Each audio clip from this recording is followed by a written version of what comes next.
For me, the go-to group is the Beatles, and I had this moment where Paul McCartney picked me up at John Lennon Airport. He was driving the car and brought me and kind of showed me where the different neighbourhoods of the Beatles, and it was an amazing experience. And he'd stop and he'd say, "Oh, this is where this happened," and that's when he'd say, "Do you mind me telling you this?" And I'm like, "Are you kidding me?" and then he stopped at the traffic lights and he said, "Oh yeah, that's where I had our first real kind of conversation, you know, with me and John." And I said, "Hold on a second, John I'm a bit of Lennon. Didn't you have that when you were in the Quarrymen and such?" He says, No, it was a different level.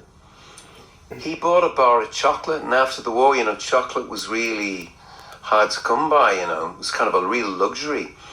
And he bought the bar of chocolate, and he didn't give me a square. He broke it, Cadbury's milk chocolate, broke it in half. Yeah. And I said, "Oh, Generous. so you're into sharing too?" He said, "Yeah." And he said, "I don't know why I'm telling you that."